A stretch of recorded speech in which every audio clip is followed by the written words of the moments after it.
Eu nunca gostei de apresentar a diplomacia, a política externa, como algo de separado, de especial, né? Como algo quase que incompreensível, abstrato. A política externa faz parte da política como um todo, né? Ela não pode ser separada do governo que a produz e que a implementa, né? Então, quando se fala em política externa, é apenas uma faceta, né, da política propriamente dita, da política econômica, social, cultural, etc., né? E é desse ponto de vista que, infelizmente, nós estamos vivendo um momento crítico e um momento talvez único da nossa história, né? Porque não me consta, em tudo que eu li sobre a história do Brasil, que algum outro governo brasileiro tenha chegado ao poder com um projeto de demolição, não de construção. E vejam bem, eu estou dizendo isso não é porque pode me acusar de ter má vontade com o governo, é o governo mesmo que diz de outra maneira, né?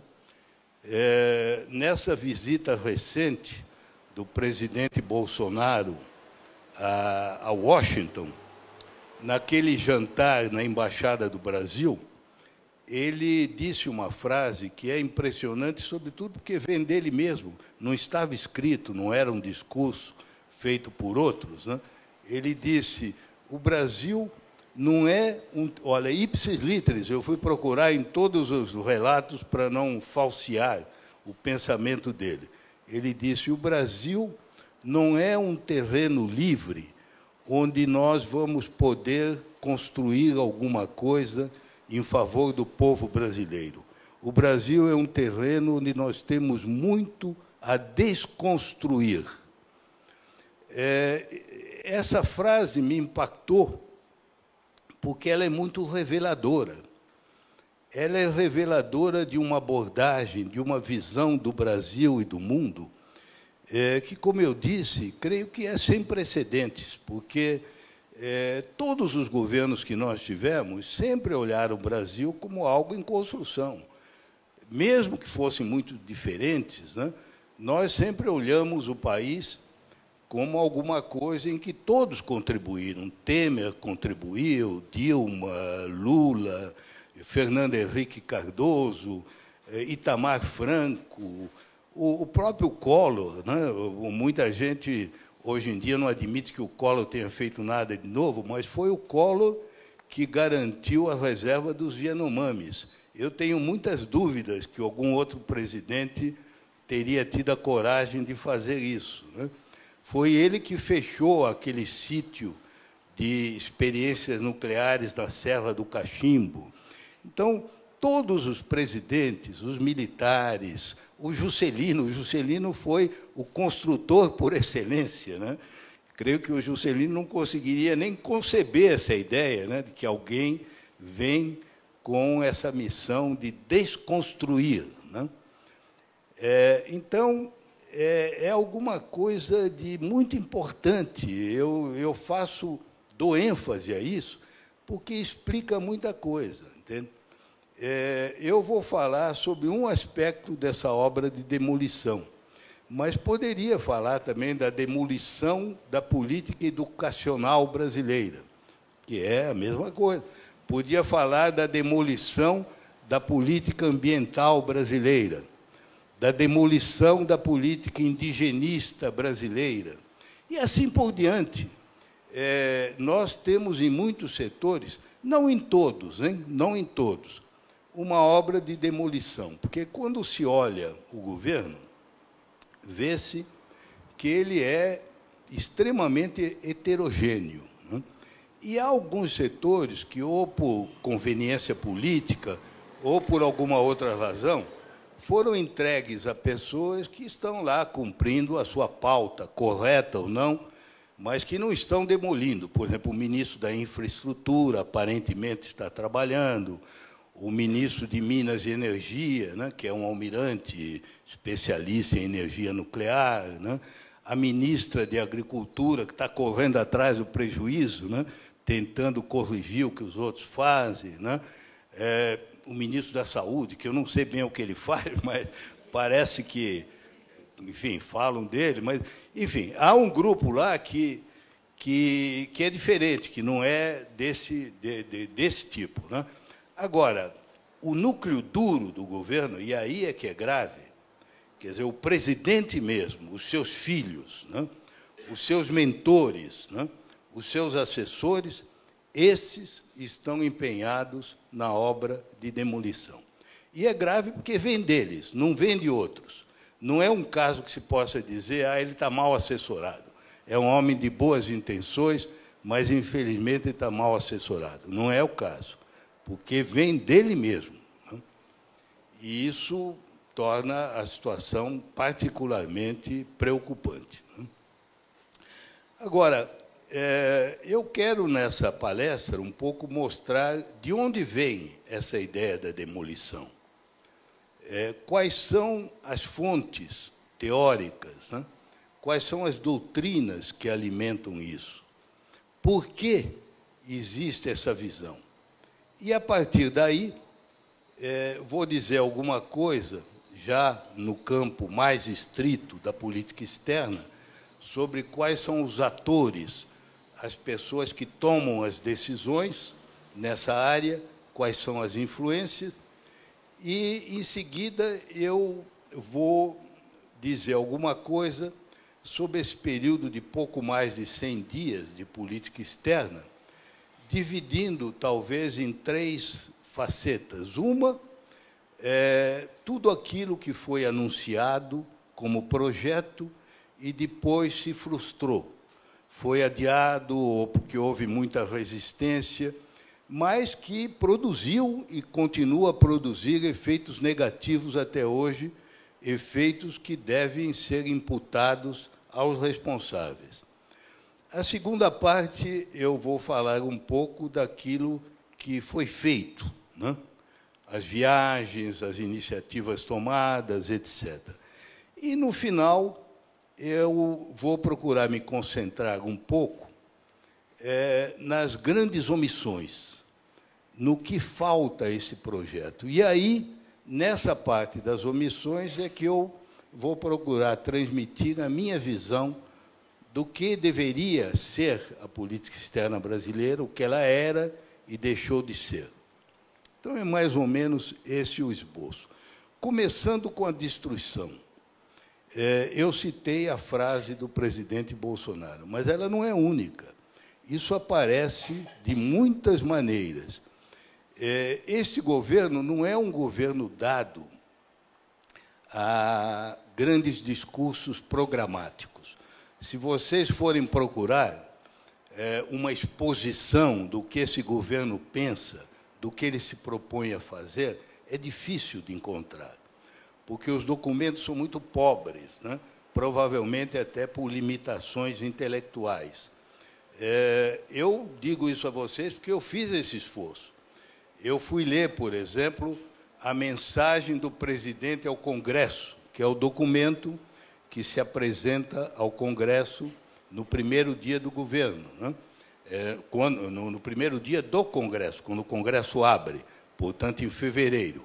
Mas fui ler também os textos da posse do presidente, que dessa vez foi muito diferente, porque nos anos anteriores havia um grande discurso no Congresso Nacional. Dessa vez houve várias coisas pequenas, né? Agora, em todos esses textos, é difícil de encontrar alguma coisa de caráter mais geral sobre o pensamento do governo, mas se encontra algo.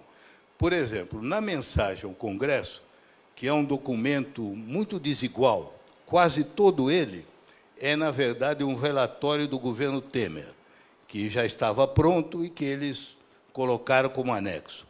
E colocaram antes uma apresentação, que não é muito grande, acho que são 11 ou 12 páginas, é pequena, que é obra e lavra do atual governo. Nessa apresentação, logo no início, há uma frase que é a única, mais geral, que indica a visão que eles têm do Brasil. E diz assim, o Brasil resistiu há décadas a um esforço de destruição constante daqueles seus valores mais genuínos, ligados à civilização judaico-cristã. Esta frase é uma frase curiosa, porque ela é a aplicação ao Brasil da visão do mundo do Steve Bannon, do Olavo de Carvalho. A visão que eles têm do mundo é que o mundo de hoje é um cenário em que forças obscuras lutam para destruir a herança da civilização judaico-cristã. Basicamente, isso é o que caracteriza o pensamento deles. Então, eles aplicam isso ao Brasil, nessa frase, e fala-se em décadas. Décadas. Vocês sabem que a intenção dele, em outras ocasiões, ele deixou isso claro, ele vai muito longe, ele vai desde o final do governo militar. Por exemplo, para Bolsonaro, o Fernando Henrique e o Lula, há muito pouca diferença entre eles. Ambos estão empenhados na destruição da civilização judaico-cristã.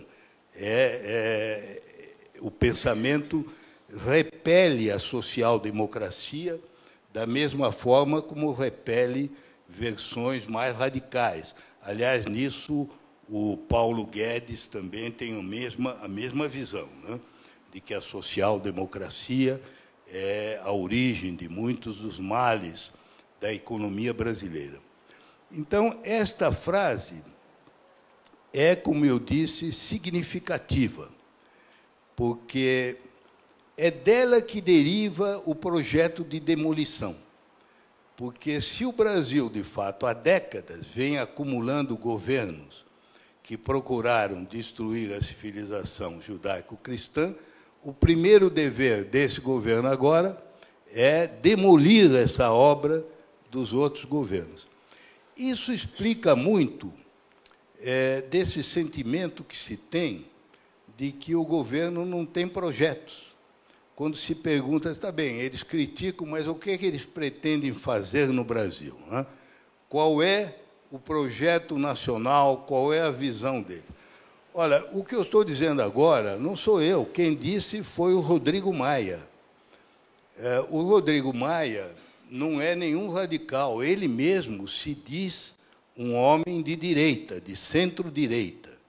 Eu estive com ele, não pessoalmente, mas na segunda-feira da semana passada, a revista Veja e Exame fizeram um grande evento num teatro aqui do World Trade Center para dar um balanço nos 100 dias do governo. Começou de manhã com o Demétrio Magnoli e falaram várias pessoas. Eu fui o último a falar sobre a diplomacia política externa. Mas eu estava lá antes porque eu queria conhecer a Tabata Amaral. Minha mulher tinha descoberto a Tabata, eu também queria vê-la.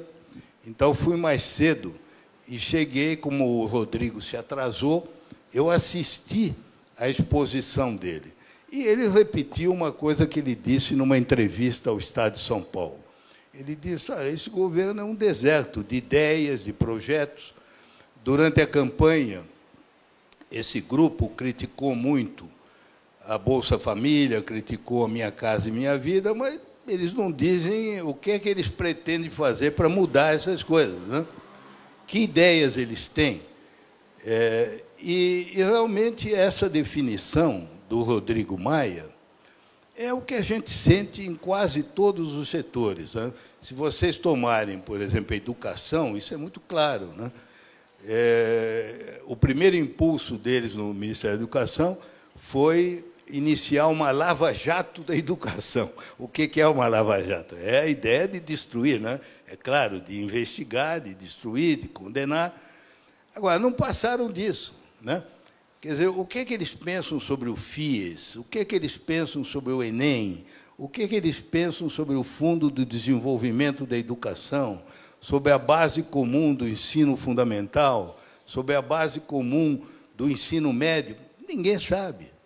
Sabes que eles têm uma vaga repulsa, né? Uma vaga rejeição a isso. Mas o que eles pretendem colocar no lugar, ninguém sabe. Por isso é que o Ministério está paralisado, né? A gente vê, aliás, que nessas áreas de destruição é onde se concentram também as maiores anomalias administrativas, né? É onde, em poucas semanas, nós tivemos uma dança de cadeiras, as pessoas são nomeadas e demitidas, né? Isso é igual, né?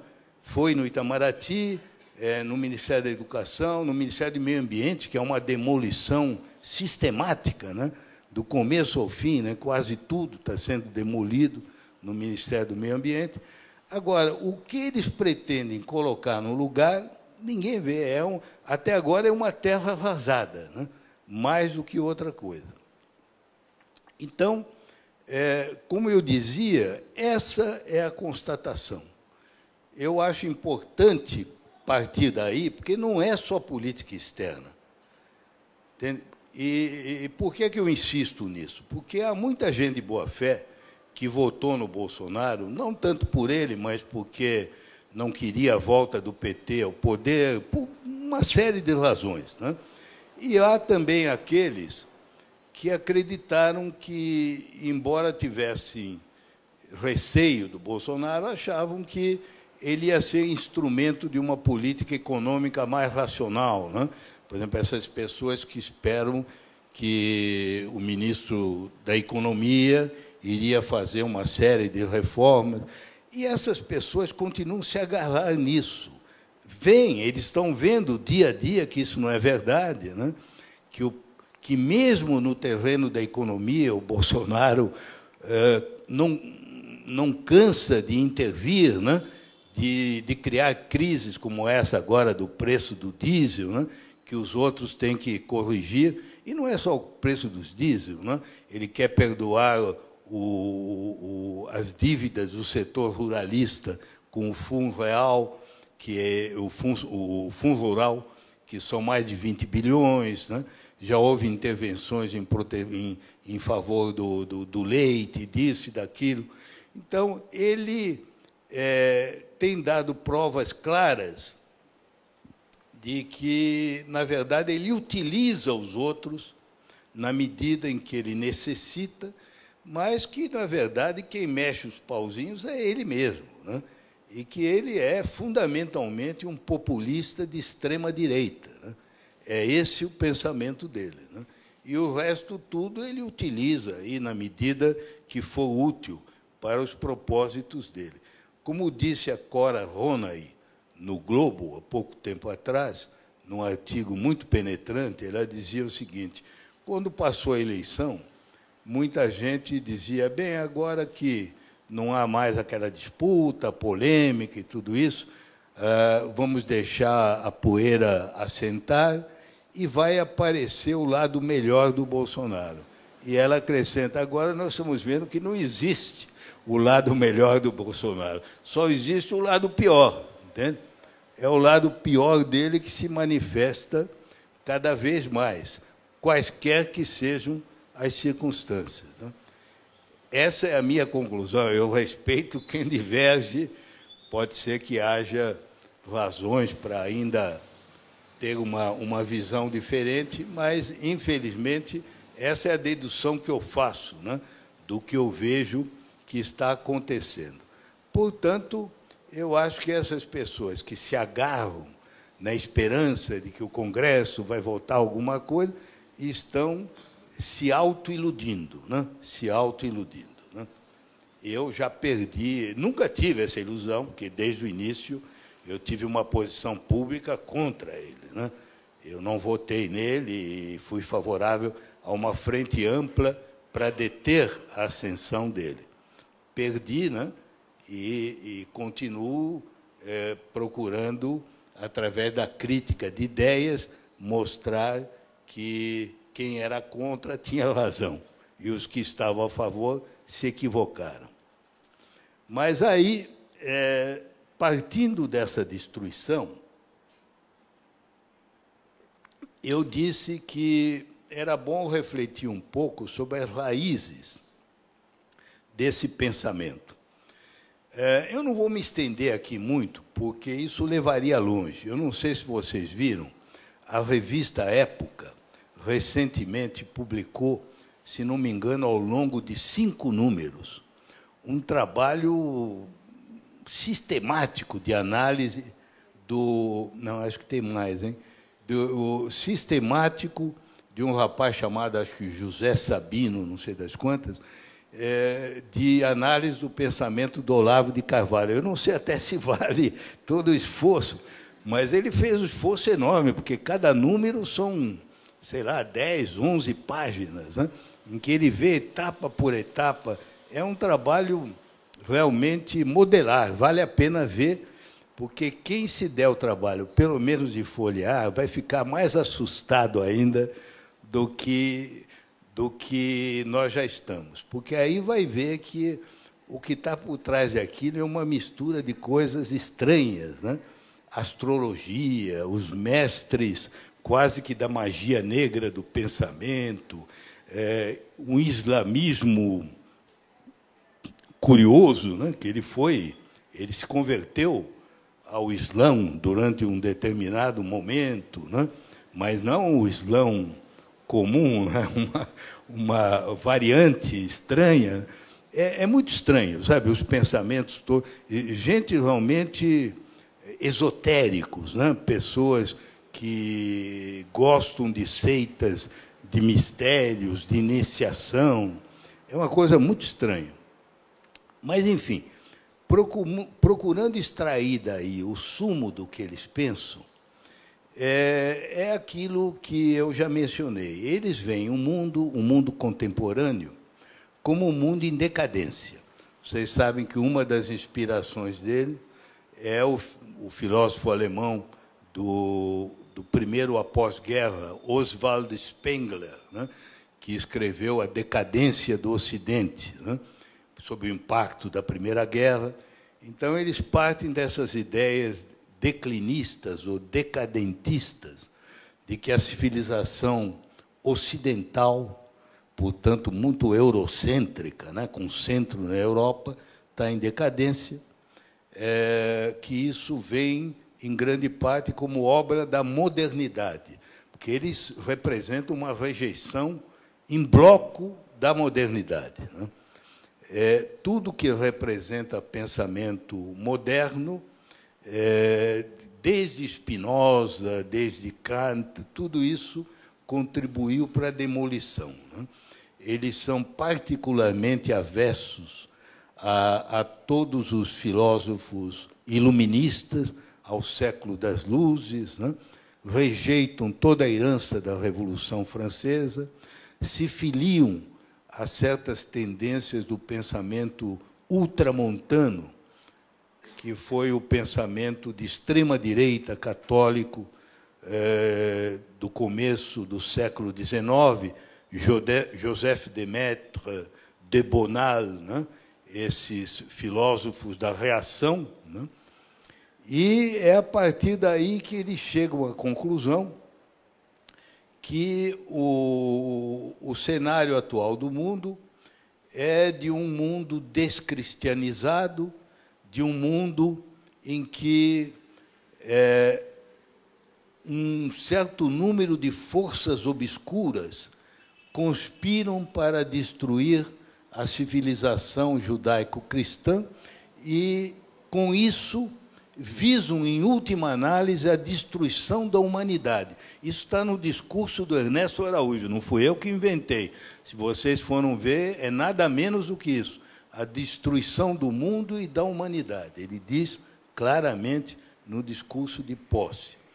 Pode parecer um delírio, e é, de fato, um delírio, mas está lá. O discurso dele, aliás, tem coisas delirantes. Ele diz assim, o mito é o mito. É uma profunda verdade. O mito é o mito. Então, não se tem nenhuma outra definição. E há outras coisas desse estilo, né? Então, quais são as forças obscuras que querem destruir a civilização judaico-cristã? Uma delas é o que eles chamam de marxismo cultural. Ele é cultural porque o marxismo, como força política, até eles reconhecem que, hoje em dia, está muito enfraquecido, né? Depois do fim da União Soviética. Então, é o fato que, segundo eles, o marxismo perdeu a batalha da realidade, quer dizer, a União Soviética acabou, mas ganhou a batalha das ideias, a batalha da cultura, a batalha da universidade. Então, é esse marxismo que continua aí. Outra força é o que eles chamam o alarmismo ambiental, porque, contra toda a evidência científica, vocês sabem que hoje o nível de certeza sobre o aquecimento global como origem humana, como produto do homem, é de quase 100%, é 98%, 99%. Então, dizer que isso não é verdade é a mesma coisa de dizer que a Terra não gravita em torno do Sol ou que a Terra não é redonda, como, aliás, alguns deles dizem, né? Alguns deles dizem, né?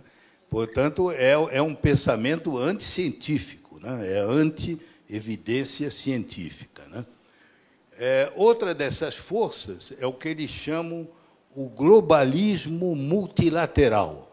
Isso significa o seguinte, é uma velha ideia da extrema-direita americana, é de que a ONU e as suas instituições formam uma espécie de conspiração, como aquela do protocolo dos sábios de Sion, né? É uma conspiração para destruir a essência da família, promovendo comportamentos como o da homossexualidade, né? Dos grupos sexuais que divergem da maioria, ou o aborto, ou a paternidade ou a maternidade fora da família, e que tudo isso seria patrocinado militantemente pela ONU, através de convenções, através de pressões sobre os Estados, né? Então, a ONU é uma bête noire, né? Uma espécie de monstro atrás disso. E o que a ONU pretende instituir no mundo é aquilo que o Ernesto Araújo mais execra, que é a chamada ordem global. A ordem global, como vocês sabem, é o conjunto de normas, de convenções, de tratados para lidar com os problemas que transcendem a capacidade de cada país, né? Problemas como esse do aquecimento da atmosfera, os grandes problemas de migração, que são, por natureza, além das fronteiras, os problemas de refugiados, né?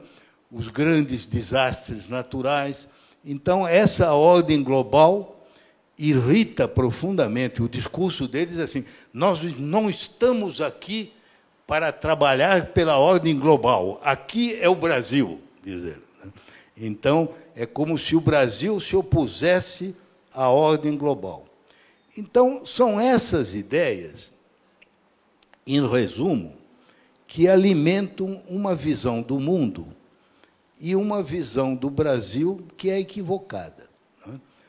É claro que, nessa percepção que eles têm, eu não quero ser injusto, existem alguns elementos que eles captam de um mal-estar contemporâneo. O mundo é extremamente complexo. Ele não pode ser reduzido a uma dimensão, a um problema. O mundo de hoje, só para dizer algumas das forças com que nós temos que lidar, está ameaçado pelo aquecimento global, que é a mãe de todas as ameaças, porque, se nós não resolvermos isso, nós amanhã não vamos nem estar podendo discutir isso, porque vai acabar a civilização como nós conhecemos. Tem o aquecimento global. Ao lado do aquecimento global, nós estamos assistindo a transformações enormes, né? Por exemplo, as fronteiras novas da inteligência artificial, né? Com os riscos inerentes, né? Nós podemos criar máquinas mais poderosas e mais inteligentes do que nós mesmos, né? todo o campo novo da cibernética, da robótica, com os deslocamentos que isso vai trazer aos empregos, né? A engenharia biológica, que vai permitir planejar animais e plantas diferentes. Talvez, de repente, vamos estar no Parque Jurássico, né? Com aqueles monstros correndo atrás de nós, né? Vamos ter esses problemas, né? A computação quântica, né? Enfim, há um enorme número de transformações em ciência que vão tornar a vida, de um lado, talvez, mais promissora, de outro lado, com grandes ameaças. Ao lado disso, nós vemos, no plano estratégico, o grande fenômeno do nosso mundo. Qual é esse fenômeno? É a ascensão da Ásia, não só da China, da Ásia. A Ásia, como um todo, é o continente que, cada vez mais, se eleva no horizonte, mas, entre eles, entre todos os asiáticos, a China, que já atinge, talvez, a primazia econômica, mas que os americanos temem, amanhã pode alcançar a supremacia em tecnologia de ponta. E, no dia que alcançar essa supremacia, vai também ser a primeira potência militar e estratégica. Evidentemente, essa ascensão da China traz problemas para o sistema comercial, a gente vê até no Brasil, há deslocamentos, há dificuldades, há desafios. Ao lado disso, nós temos a Rússia, né? A Rússia, que é uma potência em declínio e, por isso mesmo, perigosa, como se dizia antes da Primeira Guerra, do Império Austro-Húngaro, do Império Otomano, do Império Russo, né? Todos esses países em declínio podiam se sentir tentados a um grande esforço suicida, né? Para tentar ainda se manter, né? Ao lado disso, nós vemos a ascensão desse populismo de direita, temos as grandes massas de refugiados, de imigrantes, né? Por causa da guerra civil permanente no Oriente Médio, na África. Eu estou apenas elencando alguns, eu podia aqui ficar 5 minutos, né? Dando exemplos de problemas. Esses problemas se conectam uns com os outros, mas não se pode reduzir o mundo apenas a um deles. Ora, entre todas essas questões, existe um problema aos quais esse grupo é particularmente sensível. E esse problema é o mal-estar, a insegurança que pessoas que têm uma visão fundamentalista da religião sentem diante da transformação profunda dos costumes. Pessoas que têm essa visão um pouco fechada da religião tendem a se sentirem sem o solo debaixo dos pés quando vem essa mudança toda, né? Eu sou do tempo em que nada disso era concebível, né? Em que as pessoas ainda tinham um tipo de comportamento moral em que a regra era você casar aos 20 anos e passar a vida inteira casado, né? Eu mesmo, nós estamos casados esse ano há 58 anos, né? Mas eu sou uma peça de museu, né? Devo ser um dos últimos, assim, daqueles ossos de dinossauro, né? Que existem. Tudo mudou. Então, há pessoas que, diante disso, né, se sentem absolutamente interpelados e ameaçados, né? Daí essa reação crispada. Esse problema existe, eu compreendo que haja gente que tem essa reação. Mas isso que é 3%, 4% da realidade, dessa realidade que eu descrevi. Ora, o que eles fazem? Eles pegam esses 3%, 4% e transformam na totalidade. E vejam você, até uma injustiça dizer que isso é inseparável da visão religiosa, porque não é a visão do Papa Francisco, que eles execram, eles abominam. Né? O Steve Bannon é um dos financiadores de um movimento católico contra o Papa Francisco. O Papa Francisco é o oposto de tudo isso que eles defendem, é o oposto. Como é também o Conselho Ecumênico das Igrejas, em Genebra, que reúne todas as grandes igrejas da Reforma. Né? Todas essas encarnações da religião têm uma visão muito mais matizada do mundo. Né? A deles é essa. Essa é a origem da visão deles. E é isso que explica o comportamento deles em educação e nos outros campos. Com essa chave, vocês abrem esse mistério do comportamento deles. Pode-se perceber claramente. Agora, em relação à política externa, essa visão do mundo é aplicada por quem? O ator principal não é o Ernesto Araújo. O Ernesto Araújo é uma figura menor. Mesmo dentro do Itamaraty, eu vou dizer a vocês, eu passei minha vida em Itamaraty, me aposentei há muito tempo, mas eu sempre soube de quem eram os talentos jovens. Como toda corporação, né, a gente sabe, né, as pessoas que dizem, olha, esse é uma estrela, é um rapaz de grande valor. Né? Eu nunca ouvi falar dele, nunca ouvi na vida, nunca ouvi falar dele. Tanto nos anos que eu passei lá, né? É verdade que ele entrou quando eu já estava fora, mas eu nunca soube nem que ele pertencesse ao time A, nem ao time B do Itamaraty. Era uma figura obscura, né? Uma figura obscura que perpetrava textos assim estranhos como esses, né? E que ninguém levava a sério. Então, ele, graças a essas ligações, se viu projetado, de repente, em uma posição central. Mas não é ele realmente o autor das decisões. Né? Vê-se claramente que, no processo decisório, o principal está concentrado, primeiro, no próprio presidente.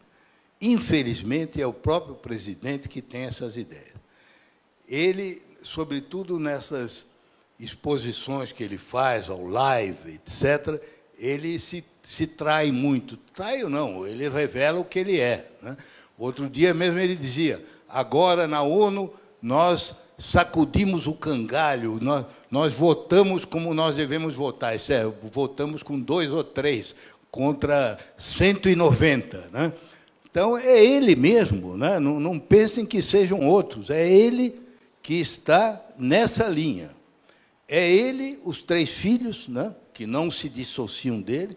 Não há maior ingenuidade ou ilusão do que pensar que ele possa se dissociar dos filhos. É uma mesma entidade, né? Eles são iguais, né? Com o mesmo tipo de visão. Os mentores deles, na área de política externa, sobretudo um dos filhos, o Eduardo, né? Bolsonaro, o assessor que eles têm lá no Palácio, Felipe Martins. Né? Então, é esse pequeno grupo, ligado ao Olavo de Carvalho, que mexe todas as peças do tabuleiro. O Ernesto é uma figura que está lá e cumpre e dá uma espécie de credibilidade por ser um funcionário de carreira. Né? Mas ele não é, de maneira alguma, o principal ator do processo decisório. E, nesse processo decisório, que é complexo, existem também alguns setores que tentam conter os danos. Aí tem o general Mourão, tem alguns generais lá do Palácio, não que se deva ter muita ilusão sobre eles, né? Eu discordo muito daqueles que dizem o Mourão, sujeito formidável. É claro, é aquela história, em terra de cego. Né? Então, comparado ao Bolsonaro, ele pode parecer um estadista. Né? Mas tanto ele como o general Heleno, como os outros, tem ideias muito retrógradas sobre a Amazônia, povos indígenas, meio ambiente. Eles fazem parte de um grupo que é muito parecido àquilo que dominava na época do Médici, né? Quando se dizia é a pata do boi que vai conquistar a Amazônia. Eu me lembro daquilo. Eles não mudaram muito, não, viu? A evolução foi grande em outros setores, mas não nesse grupo. Mas eles tentam atenuar, né? Mitigar, como se diz em linguagem de meio ambiente. Eles tentam mitigar o dano, né? E é o caso também da ministra da Agricultura. É todo o pessoal que está correndo atrás do prejuízo, né? Evitando que se torne pior. E consegue alguma coisa. Eu não vou dizer que não, alguma coisa se consegue, mas o sentido geral é o da demolição, né? Aí, dito isto, eu vou fazer um breve balanço, sem entrar em detalhes, do que tinha se dito que ia ser feito e não foi, do que foi feito e do que deve ser feito. Essa é a parte final da minha exposição. O que foi anunciado e não se cumpriu?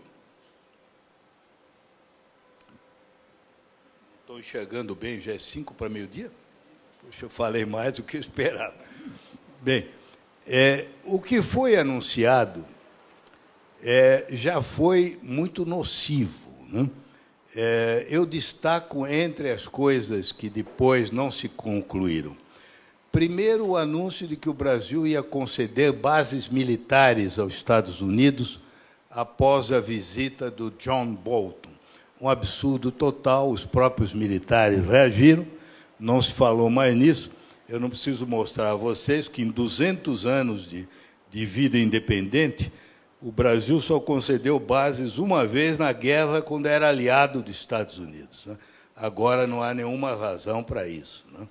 Mas o mal foi feito, né? Causou-se aquele impacto. A segunda ação desse tipo foi o anúncio de que o Brasil ia sair do Acordo do Clima de Paris, por razões totalmente falsas, né? As duas razões que foram dadas, uma do Tríplice A, que é uma ideia inteiramente maluca de um sujeito chamado Martin von Hildebrand, que é um americano naturalizado colombiano, que propôs que houvesse uma faixa de 200 milhões de hectares, que fosse dos Andes, atravessando a Amazônia até o Atlântico, ao longo do rio Solimões. Isso nunca foi levado em conta por ninguém, porque nessa área tem 30 milhões de pessoas, tem 300 e poucas comunidades indígenas, né? Mas ele apresentou isso como se fosse alguma coisa do Acordo de Paris, que nunca teve nenhuma ligação, nem remota, com o Acordo de Paris. É um fake news absoluto. E a outra razão que ele deu era de que o Brasil não ia poder cumprir as metas a que tinha se comprometido, que era uma violação da soberania brasileira. Ora, a fraqueza principal do Acordo de Paris é que ele é totalmente voluntário. As contribuições são chamadas contribuições nacionalmente determinadas. E a contribuição brasileira, naquele mesmo momento que ele estava dizendo isso, ele não tinha tomado posse, o ministro do Meio Ambiente do Temer, Edson Duarte, no dia 13 de dezembro, fez um anúncio de que o Brasil já tinha se antecipado de 2 anos do cumprimento das metas, por causa do desmatamento da Amazônia. Então, era totalmente falso. Então, como ele ficou sem argumento, ele disse, por hora não vamos sair. Não se sabe se ele vai sair depois. Mas seria um absurdo total, porque o Brasil só tem a ganhar com o acordo, né?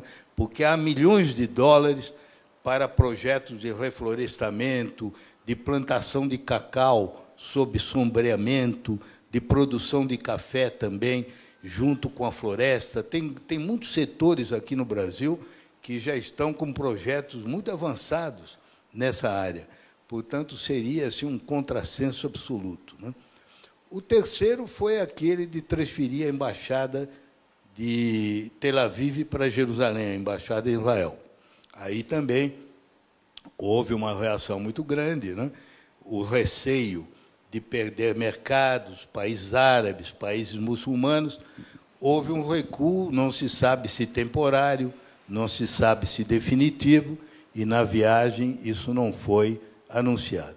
Esses foram os 3 símbolos principais. Há outros, mas eu não vou ser exaustivo.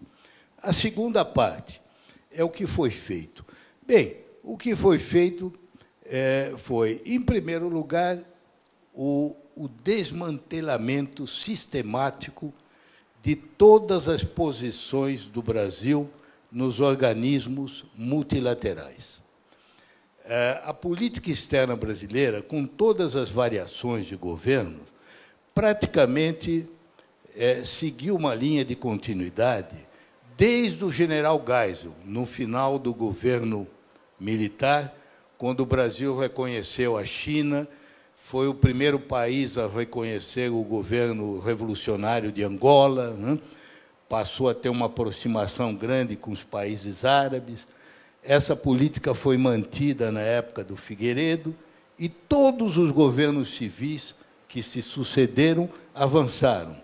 Por exemplo, os militares não mexeram no problema de Cuba, porque era um tabu, mas o Sarney passou a reconhecer Cuba. Foi na época do Sarney, eu era até assessor do Sarney, quando nós restabelecemos relações. E, desde então, houve uma linha que podia ser definida, como disse o embaixador Gelson Fonseca, assessor do Fernando Henrique. Ele definiu a política do FHC, mas pode se aplicar aos outros, como uma busca crescente de autonomia das decisões por meio de uma participação ativa na vida internacional. Quer dizer, o Brasil sempre procurou aumentar o seu grau de autonomia. Essa concepção vinha da política externa independente do Jânio Quadros e do meu querido chefe Santiago Dantas.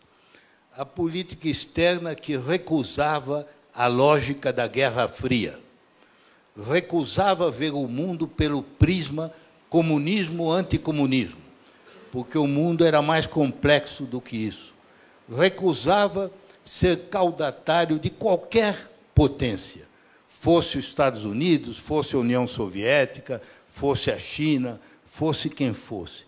Procurasse examinar cada caso no seu próprio mérito. Isso se abandonou.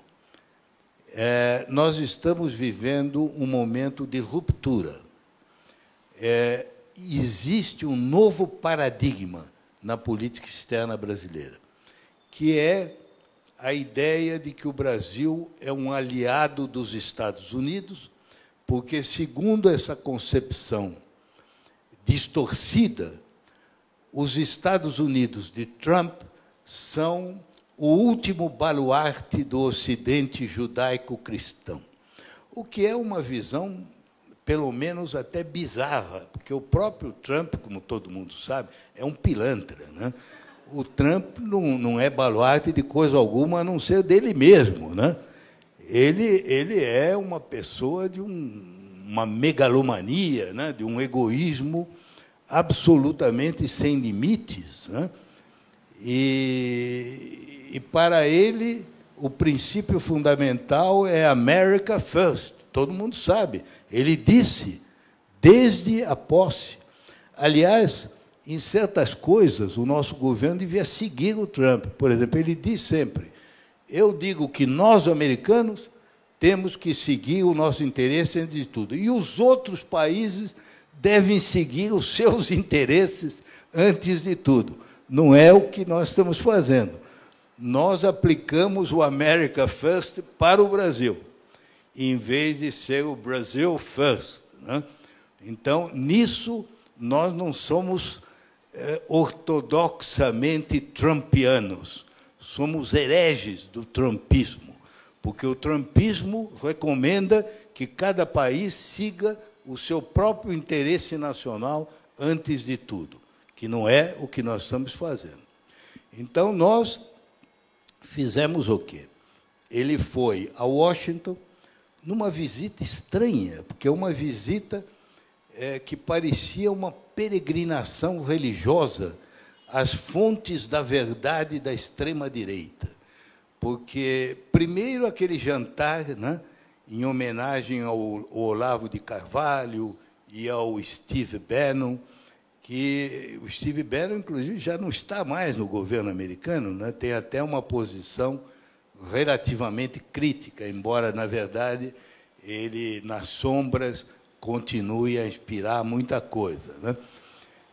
No dia seguinte, aquela viagem estranhíssima, aquela visita à CIA. A CIA é a agência de espionagem, né? A agência em que se tramam os assassinatos clandestinos, né? Do Bin Laden, daqueles outros que são assassinados à distância, né?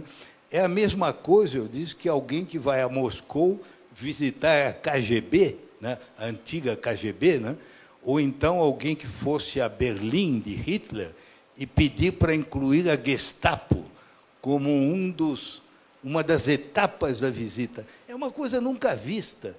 Eu servi nos Estados Unidos como diplomata 2 vezes, como conselheiro nos anos 70 e como embaixador no começo dos anos 90. Nunca vi nenhum visitante, nenhum presidente, primeiro-ministro, rei, que fosse a CIA. Você vai ao Congresso americano, se quiser, vai à Corte Suprema, né? Vai ao EAR, né? Sendo latino-americano, mas a CIA é uma coisa estranhíssima. Até agora não ficou explicado o que ele foi fazer na CIA, a não ser que, se eu fosse de uma teoria conspiratória, eu dizer, bem, foi ver lá os seus donos, né? a agência de onde ele recebe instruções. Não deve ser verdade, né? Mas, enfim, talvez seria a única explicação. Mas, além disso, uma viagem marcada pela bajulação, pela subserviência. O Trump, evidentemente, ficou satisfeito, porque o Trump, como vocês sabem, é um megalomaníaco, né? Então, quem vai lá bajulá-lo, dizer que ele é a figura mais extraordinária do mundo, é claro que vai receber pelo menos um afago, né? Que foi o que nós recebemos como um cachorrinho, né? Que você leva de coleira, né? De coleira. Agora, foi uma adesão, uma compra absurda de toda a agenda americana. Porque, quando nós aceitamos, com uma vaidade infantil, essa categoria de aliado principal dos Estados Unidos fora da NATO, isso foi vendido aqui para os trouxas, como se fosse assim uma grande coisa. São 17 esses países, né? Entre os quais a Jordânia, a Arábia Saudita, né? Os países que são aliados dos Estados Unidos. No final dos anos 90, os americanos deram essa categoria à Argentina, do Menem, e do ex-ministro, já morto, finado, Guido di Tella, que dizia: não queremos relações platônicas com Estados Unidos, queremos ter relações carnais e abjectas, ele disse. Então, era isso, palavras dele. Depois ele se arrependeu, disse que tinha sido uma bobagem que ele tinha dito, mas está lá, foi o que ele disse, né? Então, é esse tipo de coisa que nós recebemos dos americanos.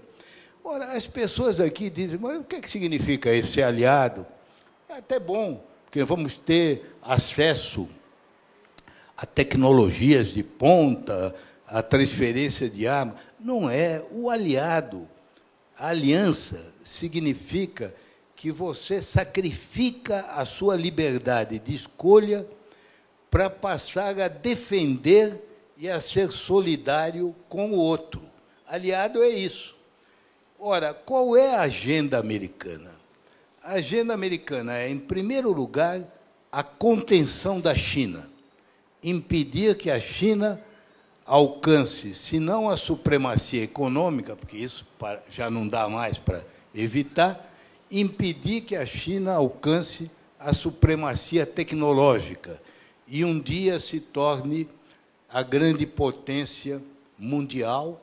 Então, os Estados Unidos procuram desafiar, por exemplo, no Mar do Sul da China, naquelas ilhas disputadas, a Marinha Americana vai lá. O que é que o Brasil tem a ver com isso? Por que a China é uma ameaça ao Brasil? A ascensão da China salvou o comércio exterior brasileiro. Se não fosse a ascensão da China, com o nosso fracasso de industrial, nós estaríamos com um rombo gigantesco nas contas externas. É graças à China que o Brasil tem superávit comercial. Vocês sabem que 25% do comércio brasileiro é feito com a China. E o Brasil tem um saldo enorme com a China. E os Estados Unidos não podem substituir a China, porque o que o Brasil tem competência para vender são produtos em que os Estados Unidos são nossos concorrentes. Soja, milho, carne bovina, carne de frango, etanol, que no caso deles é de milho, algodão, suco de laranja. E nenhum desses produtos os americanos são mercado para nós. Então, comprar a briga americana com a China é uma coisa insensata, porque não tem nada a ver com o nosso interesse. O segundo ponto da agenda americana é a contenção da Rússia no seu entorno imediato, na Ucrânia, na Geórgia, a Crimeia, que a Rússia já anexou. Mais uma vez, o que o Brasil tem a ver com isso?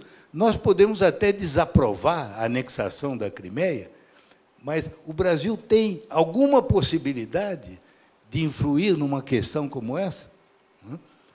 A Rússia é um grande mercado para o Brasil, é o nosso parceiro nos BRICS, vai investir aqui em muitos setores em que eles são bastante competentes, na parte de petróleo, de energia.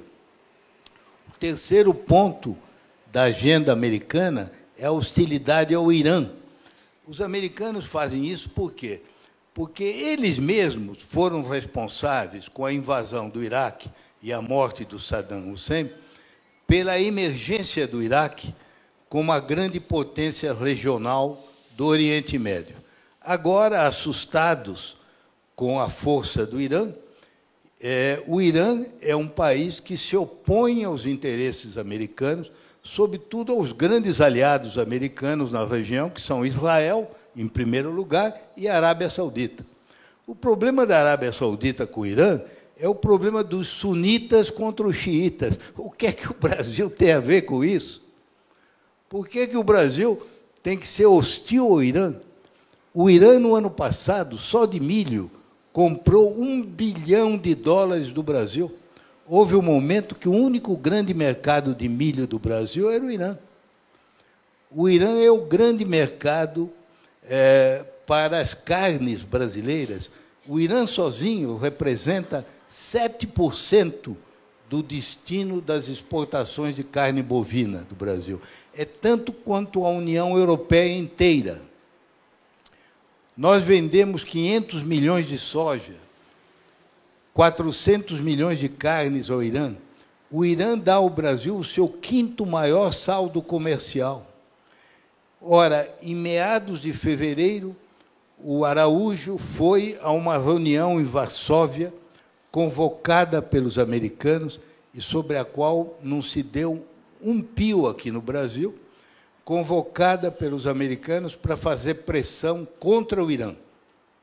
Eles queriam fazer pressão para que a Europa abandonasse o acordo nuclear com o Irã. A reunião fracassou porque os 3 ministros que eles queriam pressionar não foram. A ministra da União Europeia, o ministro do Exterior da França e o ministro do Exterior da Alemanha, não foram. Mas o Araújo, obedientemente, foi lá fazer coro com os americanos contra o Irã.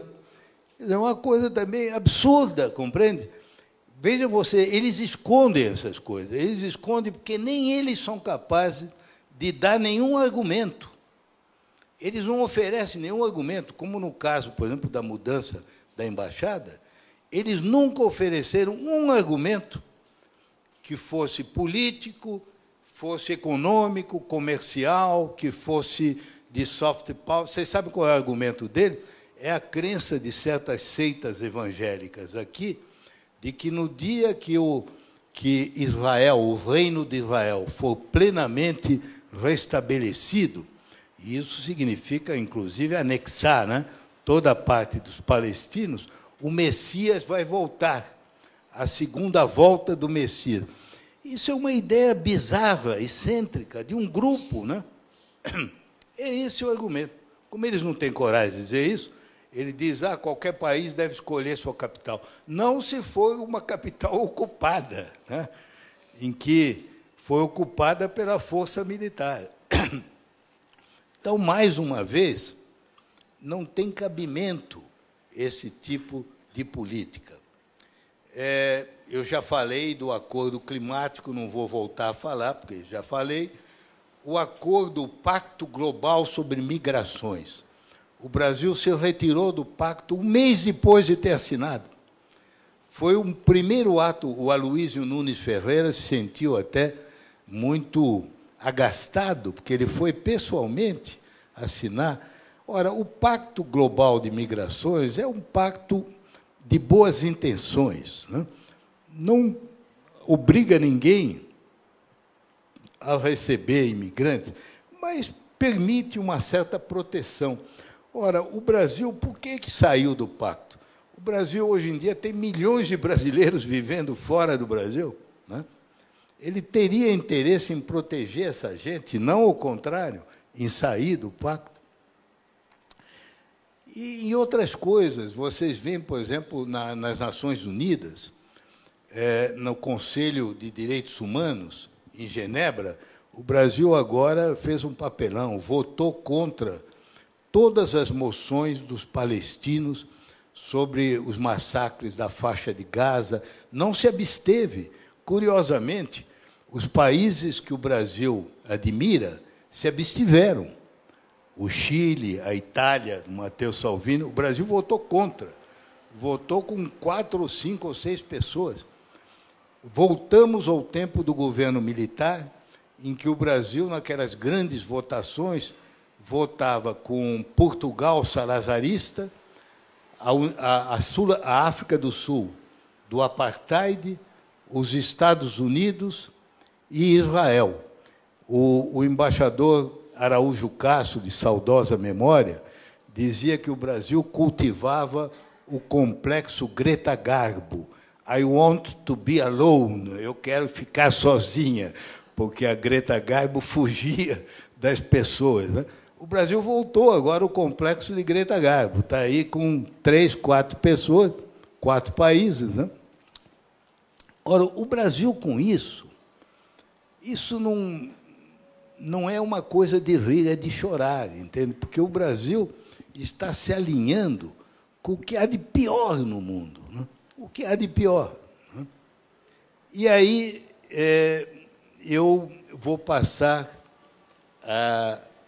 a parte final da minha exposição, porque eu falei do que tinha sido anunciado e foi frustrado, embora produza dano, falei do que se fez, podia falar de Israel, de Chile. Vocês sabem que o general Rego Barros disse que o Brasil, o nosso presidente, como ele costuma dizer, né, o nosso presidente escolheu com cuidado esses 3 países pelo potencial de trazerem benefícios ao povo brasileiro. É difícil de entender, né? O Chile, como você sabe, é um país amigo, todo mundo gosta do Chile, mas tem menos de 20 milhões de habitantes, E tudo que se podia fazer com o Chile em livre comércio já foi feito. O que faltava, o Temer fez. Assinou um tratado que era o último resquício que faltava de abrir o mercado, né? Israel, como vocês sabem, é um país admirável, tem muita coisa para nos dar em matéria de irrigação, de cultivo de terras semiáridas. Nós só desejamos o bem a Israel. Nenhum de nós tem nenhum sentimento nem antissemita, nem antisionista, né?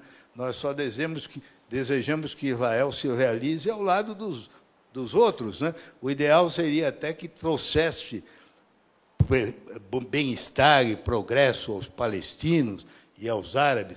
Não nos move nenhuma hostilidade.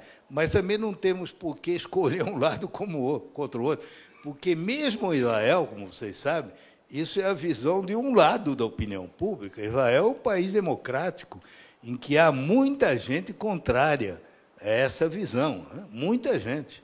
E há judeus no mundo inteiro que têm uma visão muito mais aberta, que compreendem que o futuro de Israel tem que ser através da paz, né? Da coexistência, do convívio, né? Então, agora, por exemplo, acabou de se anunciar que o presidente, no segundo semestre, vai visitar 2 outros países. Vocês sabem que deve também ter sido escolhido cuidadosamente pelo potencial, né? Um é a Hungria, de Viktor Orbán, e o outro é a Polônia. Tá? Com isso se completa, tirando a Itália, né? A Itália, não sei por que não foi incluída, né? Porque talvez esteja muito complicada ainda, mas, tirando a Itália, se completa a lista dos países que o Araújo, no discurso dele, explicitamente menciona como sendo os países que nós admiramos. Ele usa o plural majestático, né? Nós admiramos. Então, ele diz, admiramos quais países? Os Estados Unidos, de Trump, Israel, de Benjamin Netanyahu, a Itália nova, ele põe entre aspas, de Matteo Salvini, a Hungria, de Viktor Orbán, e a Polônia. São os 5 países do time brasileiro, digamos, né? Não dá nem para fazer um time de futebol, né? Vai dar, talvez, por um esporte menor, né? E o que é que esses países têm em comum, né?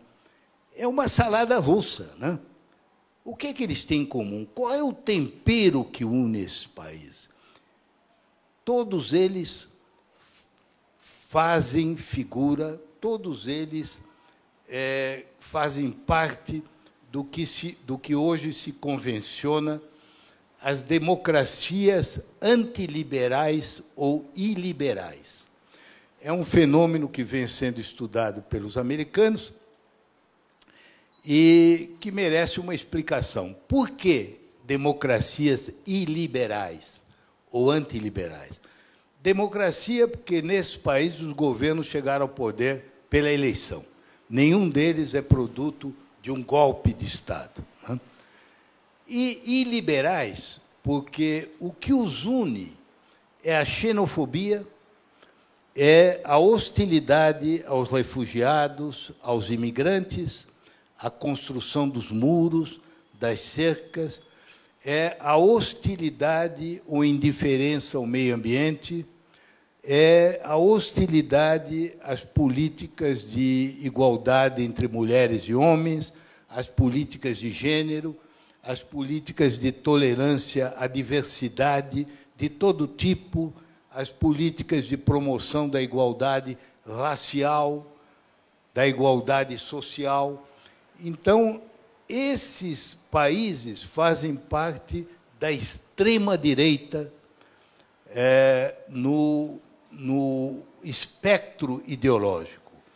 Eles fazem parte daquele extremo que, nos Estados Unidos, é chamado de lunatic fringe, a franja lunática da opinião. E nós, hoje, infelizmente, somos parte da franja lunática da opinião. Ora, como vocês sabem, esses países defendem posições que são execradas pelo resto da humanidade. Daí o perigo de fazer parte desse grupo. Eu disse agora que iria concluir, né?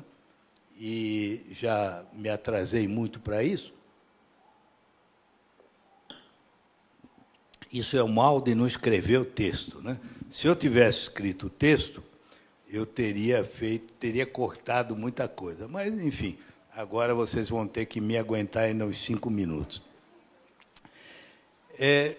O que deveria ser a política externa brasileira? De onde nós devíamos partir? Toda política externa, econômica, social, cultural, tem que partir de uma visão de país e de uma visão do mundo. Nós temos que ter um diagnóstico lúcido, correto, do que nós somos, do que nós queremos ser e de qual é o mundo em que nós vamos nos realizar. É a partir de um diagnóstico equivocado, que é esse que eu falei, não vou voltar a falar, que nós passamos a ter uma política absolutamente equivocada. Agora, qual é o diagnóstico correto do Brasil? Qual é a situação do Brasil? O Brasil é um país que tem certas condições que são pouco comuns nas relações internacionais. Ele tem 10 vizinhos, são poucos os países que têm tantos vizinhos, né? É só a Rússia, a China, a Índia, são raríssimos, né? Ele está em paz com todos os seus vizinhos. No ano que vem, nós vamos completar 150 anos de paz. Na data do meu aniversário, não é por causa do meu aniversário, que é 1º de março de 2020, nós vamos completar 150 anos do fim da Guerra da Tríplice Aliança. 1º de março é um nome de rua em toda parte, não por causa minha, mas porque foi a data em que morreu Solano Lopes, morto pelas tropas brasileiras. Ele morreu em 1º de março de 1870, quando acaba a Guerra do Paraguai. Portanto, o ano que vem, nós completamos 150 anos de paz. Quantos países no mundo, com 10 vizinhos, podem dizer o mesmo? Acho que nenhum. Então, o Brasil é um país que não tem problemas de segurança. Graças à nossa situação geográfica, nós não temos ameaças, nós não temos nenhum problema pendente com nenhum vizinho. As questões de fronteiras foram resolvidas há muito tempo. Então, um país como esse, nessa situação, que tipo de política externa deve ter? Ele deve ter uma política externa a serviço dos seus problemas reais. Não tendo ameaça de segurança, quais são os problemas reais do Brasil? É a pobreza, é a miséria, é a desigualdade, é a falta de saúde, é a falta de educação, é o subdesenvolvimento, tanto material como social, como racial, como educacional. Então, o grande objetivo do Brasil é construir uma pátria que seja a mais próxima possível do ideal de igualdade, que seja um país desenvolvido com distribuição social, com luta constante para proteger os povos indígenas, as culturas indígenas, os afro-brasileiros, promover essa maioria, porque no Brasil não é minoria, que até hoje, no nosso apartheid prático, né, está muito pouco presente na vida daquilo que se pode usufruir de melhor. Então, é isso, o Brasil tem que ter uma política externa a serviço desses valores, dessas aspirações, que hoje em dia coincidem com as aspirações humanas, porque o que é que mede hoje o atual estágio de evolução da consciência moral da humanidade? Em primeiro lugar, os direitos humanos, em toda a sua amplidão. os direitos humanos de todo tipo, políticos, econômicos, sociais, culturais, ambientais, eles são uma síntese do que nós desejaríamos no mundo. Além dos direitos humanos, a proteção do meio ambiente. Um meio ambiente para gerações futuras que não seja pior do que nós herdamos, que é o conceito de sustentabilidade. Portanto, o meio ambiente. A promoção da igualdade, sobretudo daqueles que são os marginalizados. Você vê, a gente basta sair na rua e ver qual é o problema real do Brasil. Aqui de manhã tem 20, 30 pessoas dormindo nas calçadas da Rua São Luís. Eu tenho um amigo meu que morava aqui e me disse, olha, eu para sair de casa de manhã tem 30 pessoas dormindo na minha calçada. Essa é que é a realidade brasileira, né?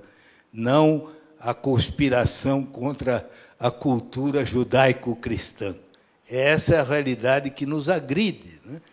E é isso que nós temos que tratar através da política externa, né? A promoção desses valores, a promoção da igualdade, né? E, hoje em dia, o mundo avalia os países à luz desse critério.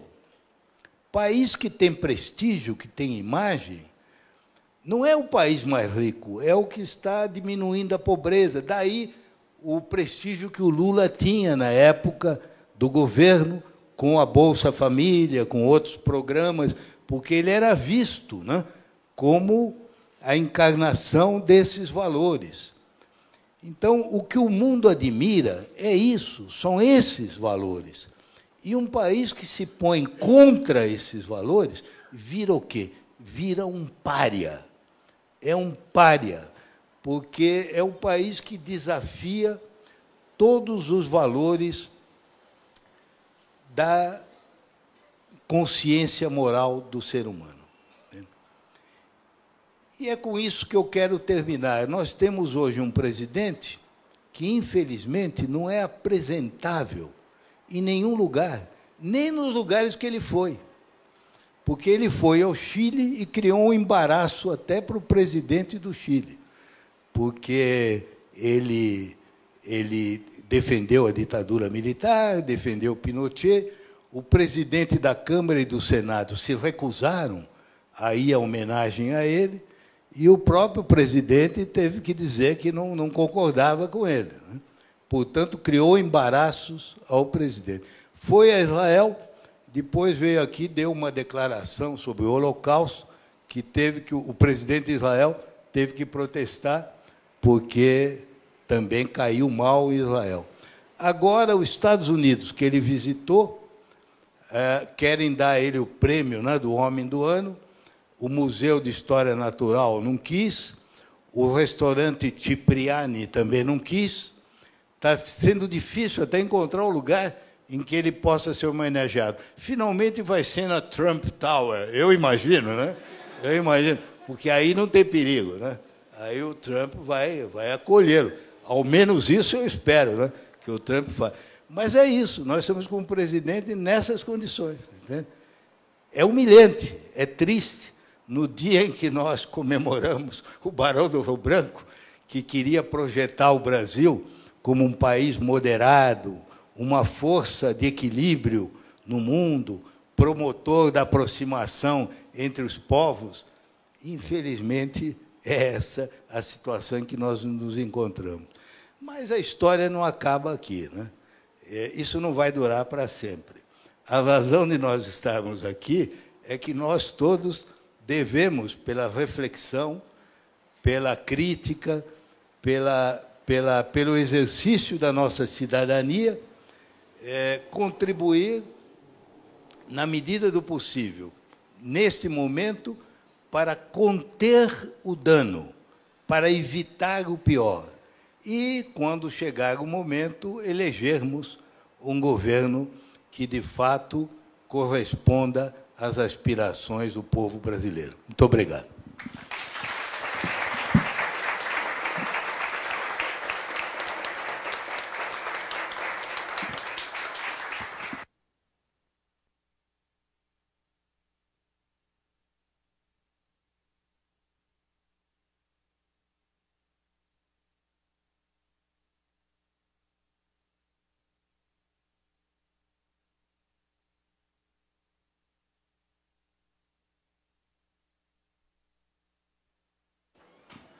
Muito obrigado ao embaixador Recupero e a todas e todas que estão participando desse momento verdadeiramente muito importante aqui para o nosso espaço, e acho que as pessoas estão nos acompanhando pela transmissão também, muita gente, embaixador. A gente tem um tempinho para abrir para alguns breves comentários ou perguntas. O embaixador está disposto a...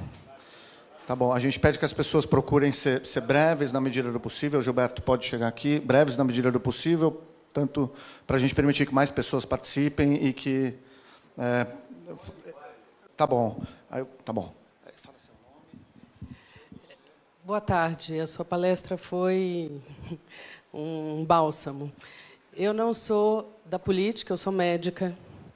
Quando o senhor mencionou aí o projeto para a área de saúde, eu trabalhei no Ministério da Saúde na gestão Lula, no primeiro mandato, e me arrepia quando do vazio de projetos daqui para frente. A saúde está absolutamente num limbo. Não. Meu nome é Patrícia, eu sou psiquiatra, atualmente trabalho no município de São Paulo, mas já fui da gestão, enfim. Mas a minha pergunta não é essa, não tem nada a ver com a saúde.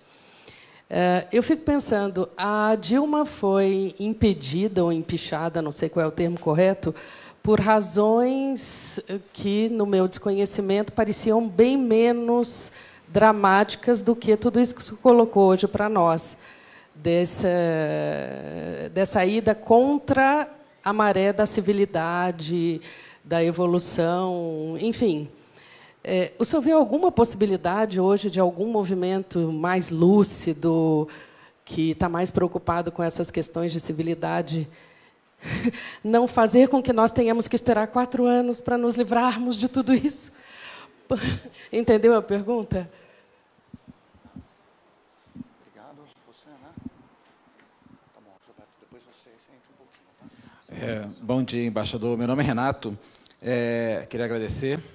Estou para ver assim, uma concatenação de pensamento razoavelmente longa e tão lúcida e tão clara. Não precisa ter escrito, brilhante. Então, eu queria só trazer um depoimento. Eu tenho um filho de 17 anos que decidiu fazer relações internacionais. E aí, ele está claro para isso, tomou essa decisão e tudo mais, infelizmente ele não pôde estar aqui hoje. Mas aí eu perguntei, olha, você sabe, tem que fazer o Instituto Rio Branco, tem que estudar, não é só terminar a faculdade, você tem que... Aí ele falou, tá, mas eu não quero fazer diplomacia para o governo. Isso ele falou para mim conscientemente. Eu não quero correr o risco de um dia ter que servir a um governo como esse. Eu quero fazer diplomacia internacional, eu quero trabalhar nas multilaterais. Isso, para mim, me deixou chocado, porque eu sou um admirador profundo de toda a história. Eu sou um diplomata frustrado, nunca cheguei a fazer trabalho nas relações internacionais, em outros campos, etc. E me deixou muito triste que ele, com 17 anos, tenha tomado a decisão de que não quer ser diplomata para não correr o risco de servir a um governo como esse. E aí a pergunta que eu faço nesse contexto são 2 coisas. Uma, ao senhor parece que nesse momento está sendo cometido um crime de lesa pátria, por essa orientação, e que eu digo crime é crime, ou seja, passível um dia de ser investigado e punido as pessoas que estão prejudicando o Brasil por conta dessa visão ideológica enviesada. Isso é uma divulgação. E a segunda é, o senhor, e vai na linha da primeira pergunta, talvez, o senhor conhece, já que... qual seria a forma que os diplomatas teriam de reagir a isso? Sendo uma corporação muito hierarquizada, como, de alguma forma, reagir conscientemente, de uma forma ética, a essa desmontagem, essa destruição da diplomacia brasileira, para dar um pouco de esperança aos jovens, que eles voltem a querer ser diplomatas de verdade, pelo Brasil, não pela carreira.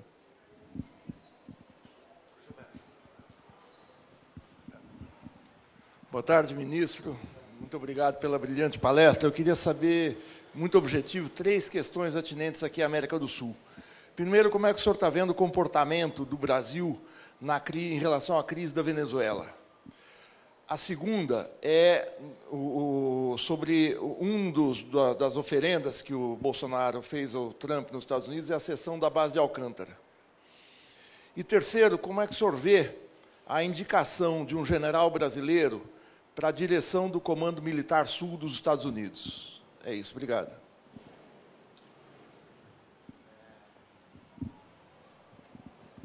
Podemos pegar mais? Ou já tá bom, né? Por enquanto. Sim, tá bom.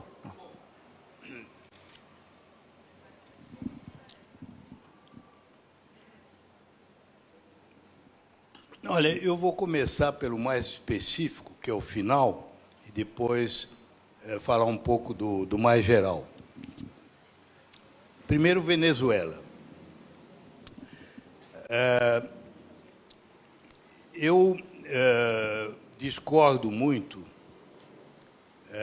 da maneira como o Brasil vem tratando o problema venezuelano. Em primeiro lugar, porque eu acho que, sendo o maior país latino-americano, o maior país da América do Sul, um vizinho contíguo à Venezuela, o Brasil nunca deveria ter sido caudatário numa política em relação à Venezuela. Ele deveria ter tomado a iniciativa de um movimento sul-americano, preferivelmente latino-americano, se fosse possível contar com o México, para abrir um caminho de uma transição do atual governo para a promoção de eleições democráticas. Eu penso que a situação a que chegou a Venezuela é um caso extremo. Maduro levou à destruição da economia e de setores sociais venezuelanos a um ponto tal que a situação dificilmente poderá ser preservada, a não ser pela força.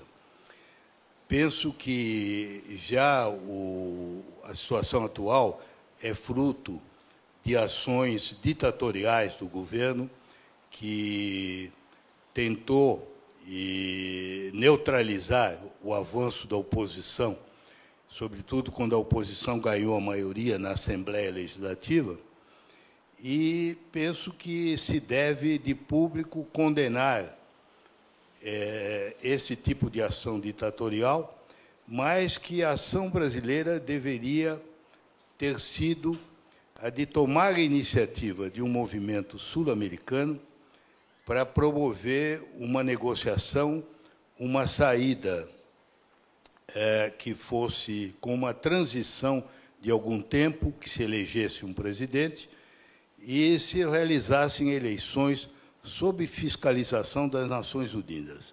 A meu ver, acho que a única grande entidade no mundo que hoje teria condições de negociar com os dois setores que se enfrentam na Venezuela uma saída ordeira, seria as Nações Unidas. O Papa mesmo tentou, não conseguiu, então eu acho que hoje resta apenas o secretário-geral.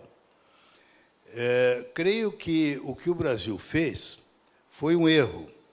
Em primeiro lugar, porque nós simplesmente aceitamos ser caudatários de uma iniciativa, uma ofensiva, que os americanos desencadearam por razões próprias a eles, que tem muito mais a ver com a situação interna, política interna americana, do que com a situação da Venezuela. A verdade é que, embora a situação da Venezuela tenha se deteriorado muito ao longo dos anos, o próprio governo Trump, só agora, depois de 2 anos e pouco, é que revelou sensibilidade para a questão. E não fez isso espontaneamente. Ele fez por influência do senador da Flórida, Marco Rubio, e de um deputado cujo nome eu não me lembro, acho que Ferrer, que são 2 grandes líderes da comunidade de cubanos exilados, que agora já está na 3ª geração, né? São americanos, mas muito ligados a Cuba e a Venezuela, porque muitos cubanos da época da grande migração que houve em Cuba se instalaram na Venezuela. Então, hoje, na Flórida, há uma comunidade muito grande de cubanos, de venezuelanos exilados e de latinos em geral, inclusive brasileiros, são mais de 100 mil, eu creio, né? E o que o governo Trump visa é o voto da Flórida na próxima eleição presidencial, que é o ano que vem. Como vocês sabem, a Flórida é um estado cujo número de votos eleitorais aumenta sempre. Porque nos Estados Unidos, ao contrário do que ocorre no Brasil, à medida que o recenseamento mostra uma flutuação na população, o número de deputados e o número de votos eleitorais aumenta ou diminui. E a Flórida tem aumentado. A Flórida tem um número grande de votos eleitorais. Ela já se revelou decisiva nas duas últimas eleições americanas, a do George W. Bush e a última do Trump. Então, a ofensiva americana é inspirada diretamente por uma consideração eleitoral interna americana. E ela se baseia numa estratégia diplomática equivocada.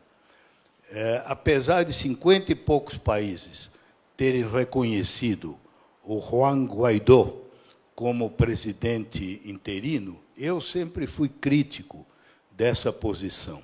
Fui crítico pelo seguinte: o Instituto do Reconhecimento Diplomático, do reconhecimento de um governo, se baseia na realidade, se baseia no governo que efetivamente controla o poder. Já o desejo de uma mudança de governo pode obedecer a outros critérios, como o desejo, por exemplo, de que o governo nasça de um processo democrático. E não se deve usar o reconhecimento como instrumento de mudança de regime. Isso não funciona, porque, como eu disse, o reconhecimento diplomático visa a tratar com o governo que está no poder, você goste ou não goste.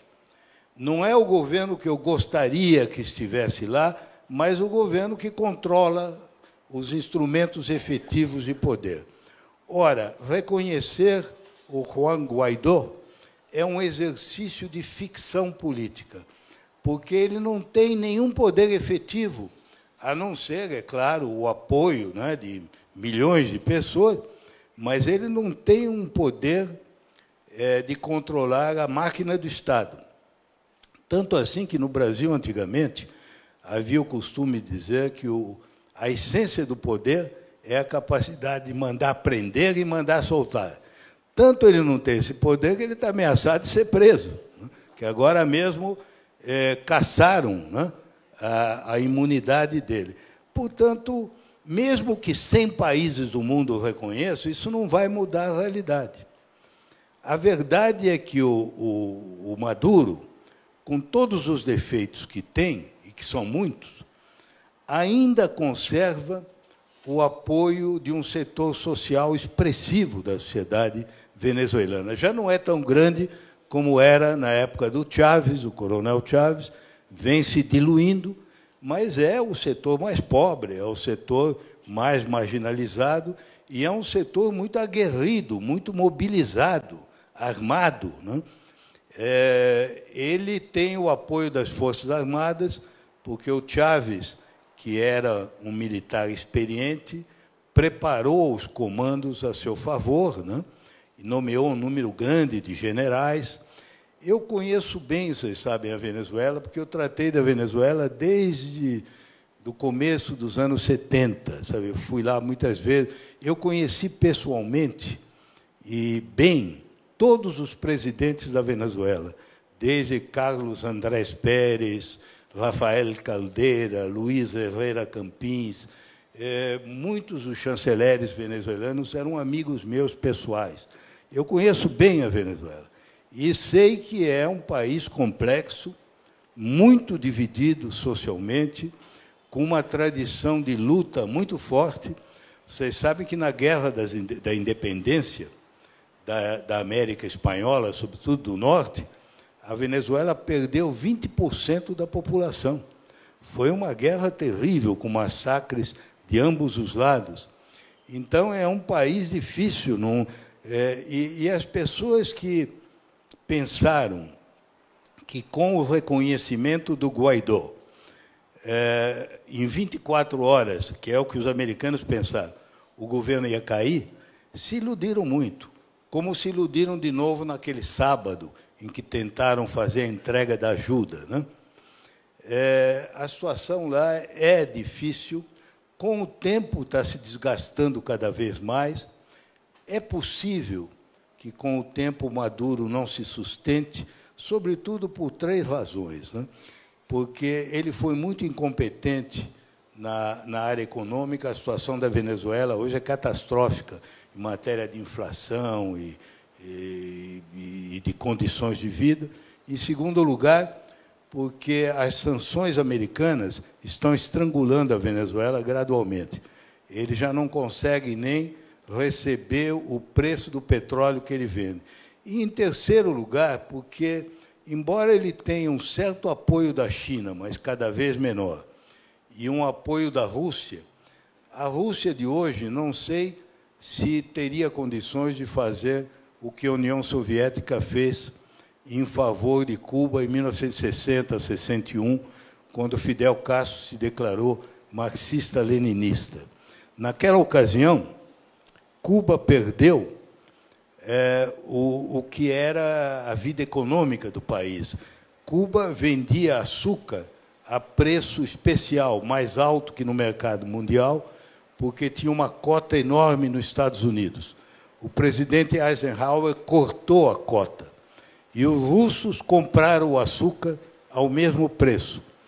Os americanos, em seguida, cortaram o petróleo, e os russos forneceram, quer dizer, os soviéticos da época, forneceram o petróleo, e, finalmente, forneceram as armas. Eu não sei se hoje eles terão condições de fazer essas 3 coisas. Talvez não tenham. Agora, é uma situação difícil, precária, complexa, e pensar que o Maduro é parecido ao Stroessner ou ao Somoza, que é o ditador tradicional da América Latina, é um erro, porque o Maduro é um quadro bolchevista. Ele foi treinado em Cuba, ele tem ao lado dele milhares de agentes de segurança cubanos, então não é alguma coisa fácil. Por isso é que eu acho que essa abordagem simplesmente do confronto não leva a nada, porque a lógica dessa abordagem é invadir a Venezuela. Ela só teria conclusão se a Venezuela fosse invadida pelos americanos. Isso, além de ser uma comoção, de violar a Carta das Nações Unidas, de provocar, talvez, uma situação até revolucionária na América Latina, teria consequências imprevisíveis, porque o grupo que apoia o Maduro é armado e pode resistir. E os venezuelanos são muito diferentes do que nós somos. Nós aqui, as nossas revoluções, em geral, se resolvem na base de um acordo entre os generais. Lá, não, as pessoas vão para a rua e morrem, né? Centenas, milhares de pessoas, né? Então, não se pode julgar a Venezuela com outros critérios, entende? E, portanto, eu acho que essa abordagem ela não conduz a uma saída ordenada e pacífica. E acho que o Brasil, infelizmente, embarcou nisso. E, num certo momento, parecia que a lógica é que o Brasil iria participar de uma invasão, né? O que violaria a nossa própria Constituição, né? Vocês sabem que a nossa Constituição impede. Você não pode participar de uma coisa dessa a não ser com aprovação prévia do Congresso, a não ser que o Brasil seja invadido antes, né? Então, essa é que parecia a lógica. Felizmente, os militares, nesse caso, se mostraram mais comedidos. Tudo indica que, naquela segunda reunião do Grupo de Lima, em que o general Mourão foi como chefe da delegação, usaram aquele pretexto que, como o vice-presidente americano ia, então a nossa delegação não podia ser chefiada pelo chanceler. Mas a verdade é que isso foi uma tutela do chanceler, porque o chanceler, na reunião anterior, tinha aprovado um documento do Grupo de Lima que irritou profundamente os militares, porque um dos parágrafos estabelecia que todos os países da região deveriam cortar imediatamente qualquer contato de ordem militar com os militares venezuelanos. Isso irritou muito os nossos militares, que não tinham sido consultados e que mantêm canais. Tem que manter, porque nós temos fronteira física com a Venezuela. Não há como um país que tem fronteira física não ter contato com os militares que estão do outro lado. Então, o lógico é, nesse ponto, o Mourão tem razão. O Mourão diz, olha, nós temos que usar esses canais para tentar influir sobre os militares venezuelanos, porque essa nossa política é totalmente equivocada, compreende? Então, isso sobre a Venezuela. Sobre os outros pontos que você disse, o acordo de Alcântara já quase tinha sido assinado no fim do governo Fernando Henrique. Não foi assinado naquela ocasião, porque houve problemas, e, na verdade, ele tem um aspecto técnico que é compreensível, porque a base de Alcântara praticamente não é utilizada, ela é subutilizada. Fez-se um investimento muito grande, e como o Brasil não tem recursos para manter o seu programa espacial, ela está praticamente às moscas. Tentou-se um acordo com a Ucrânia, que não deu certo. Então, esse é um acordo em que há um interesse recíproco, nosso, de que seja utilizada a base, e dos americanos, que ficam mais perto da linha do Equador. Então, eu acho que, em si mesmo, o acordo em si não é uma base, é apenas um acordo para promover uma plataforma de lançamentos, inclusive até por empresas privadas. Sobre o Comando Militar Sul, eu acho um equívoco.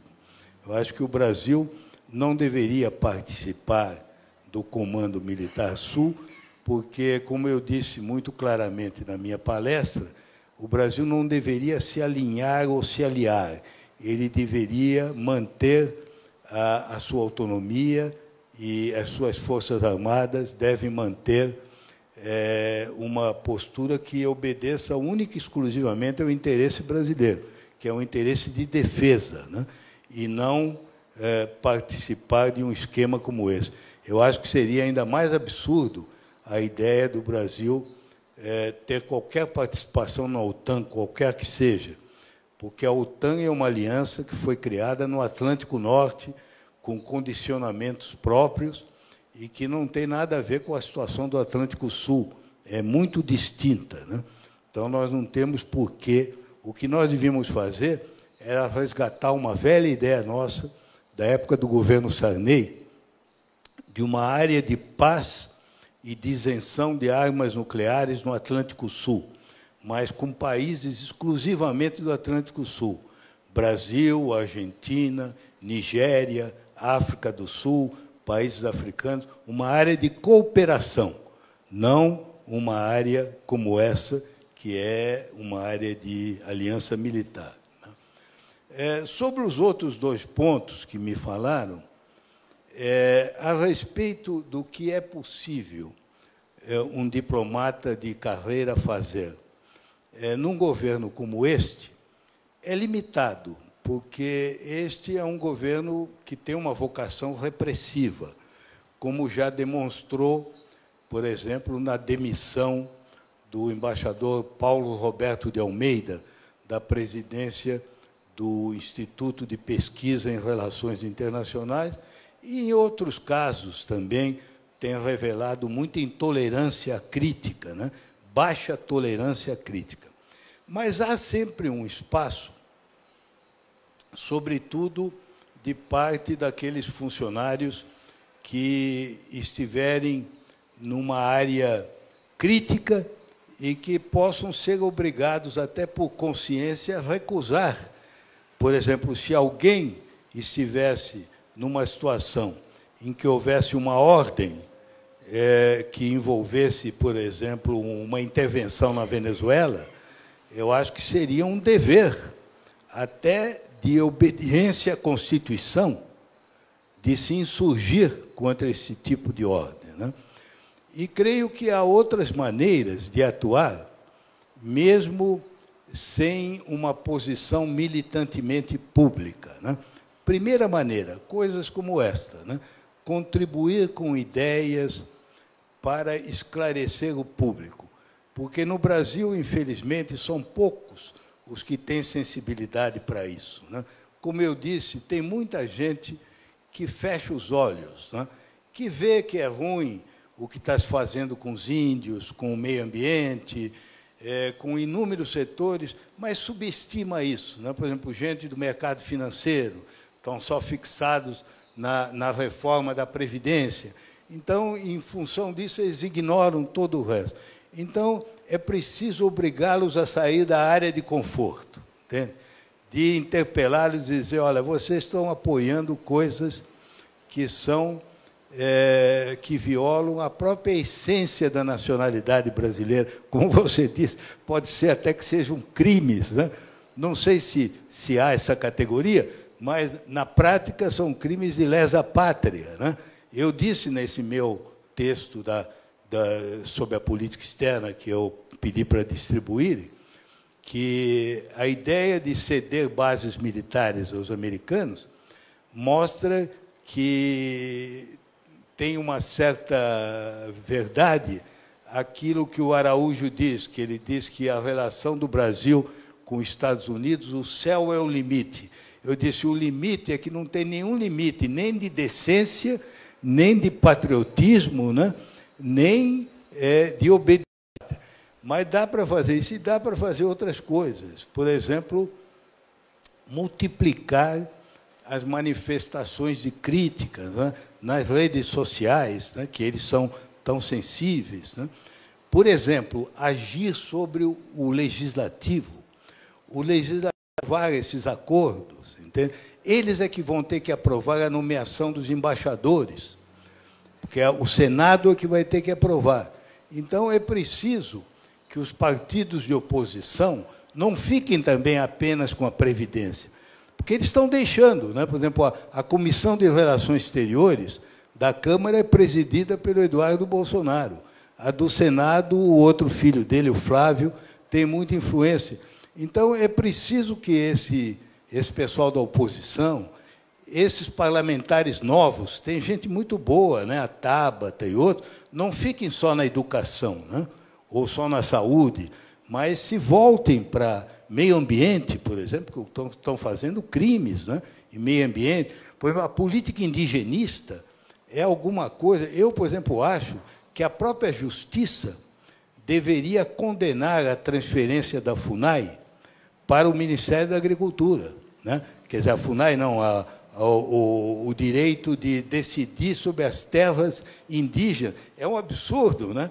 É colocar a raposa como responsável pela construção e pela guarda do galinheiro. Quer dizer, é o pessoal que quer avançar na terra dos índios que vai ter essa função. Então, eu acho que isso deveria ser fulminado já no judiciário. Eu, por exemplo, não sou juíza.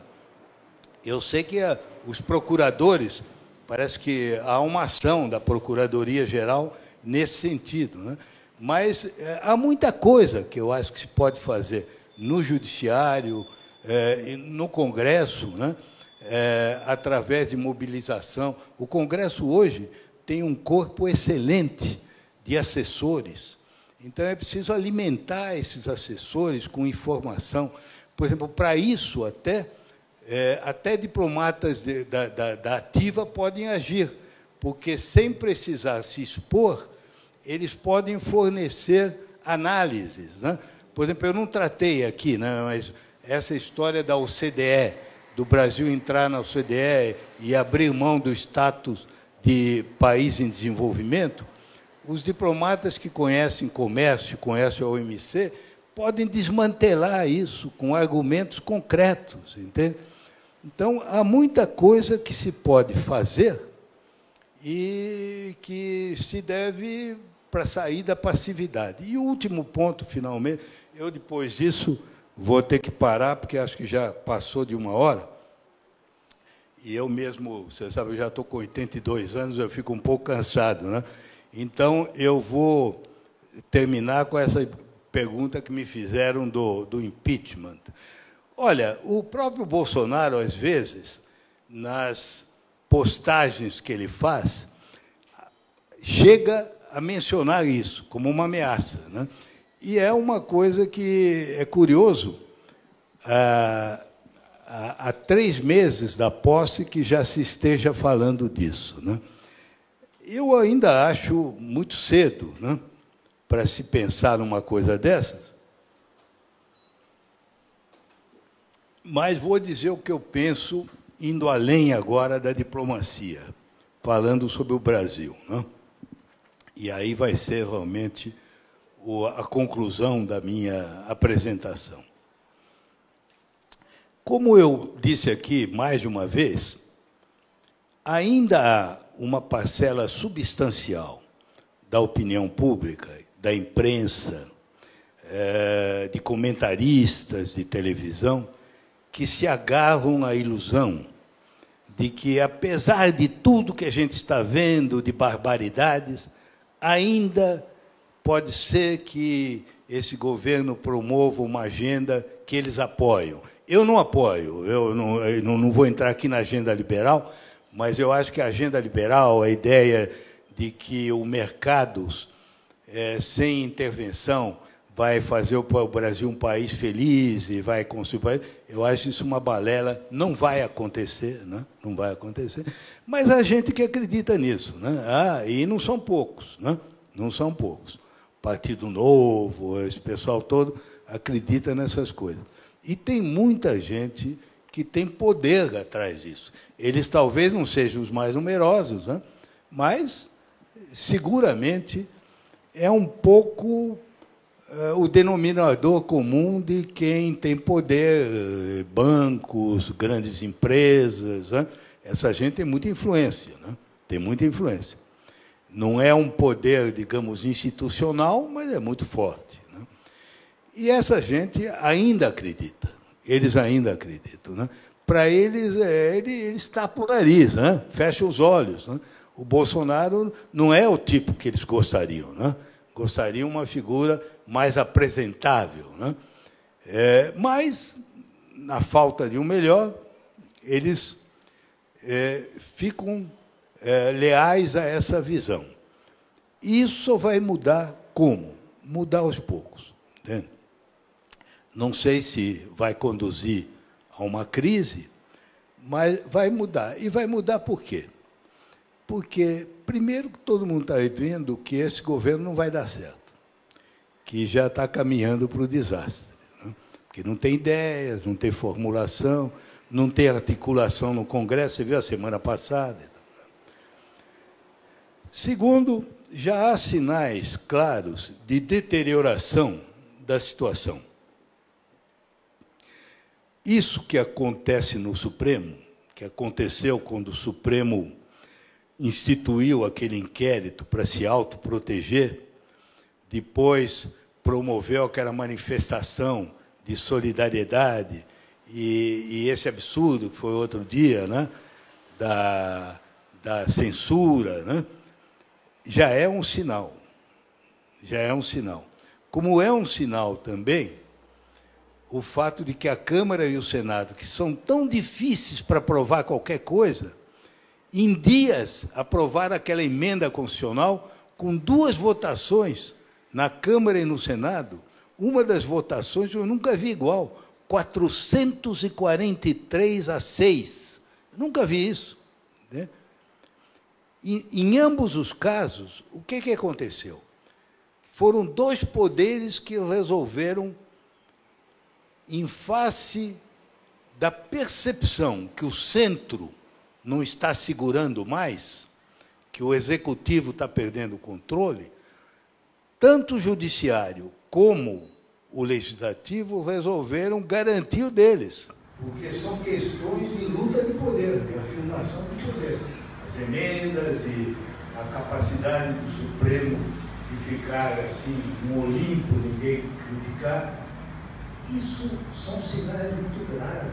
Normalmente só ocorre quando o país está no final, né? Quando está por pausa. Posse. Ninguém está dizendo isso, porque não convém dizer, entende? Não convém dizer. Mas é óbvio que esse pessoal da vida política, eles têm uma intuição muito fina, eles sentem no ar, né? Eles sentem no ar isso. E eles estão agindo por causa disso, né? Então, você já vê alguns sinais. Agora, o que é mais grave não é nada disso, entende? O que é mais grave é que o fundo do quadro é negativo. A economia não reage. Ela está indo devagar, quase parada. Essa é a grande diferença com o Trump, entende? Quando as pessoas falam o Trump herdou uma situação maravilhosa do Obama, né? Com a economia crescendo, gerando emprego, e até agora, né? Está desacelerando um pouco. Então, todas as barbaridades que ele faz se diluem um pouco, porque as pessoas estão tendo emprego, está melhorando um pouco o salário. Aqui, não.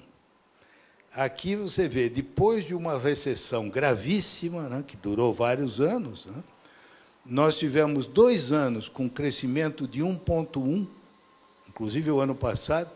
Vocês sabem que crescimento de 1,1 é uma ilusão, porque você tem que dividir pela taxa demográfica. A taxa demográfica brasileira hoje está caindo, né, mas ela está em 0,7, mais ou menos. Se você dividir por 0,7, é quase nada. Quer dizer, nós estamos correndo para ficar no mesmo lugar, nós estamos parados. Né? Esperava-se que a economia começasse a reagir no ano passado, no fim do ano passado. O último trimestre foi muito ruim.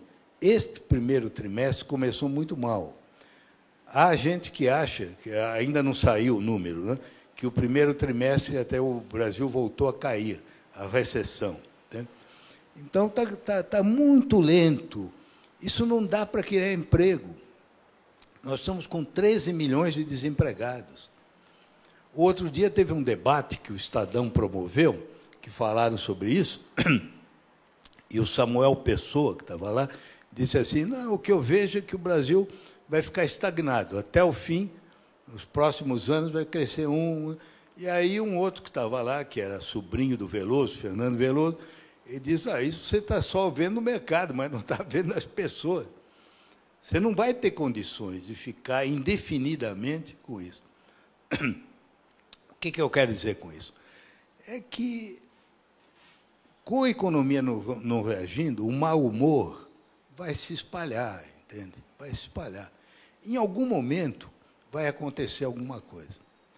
Como foi 2013, como foi a greve dos caminhoneiros.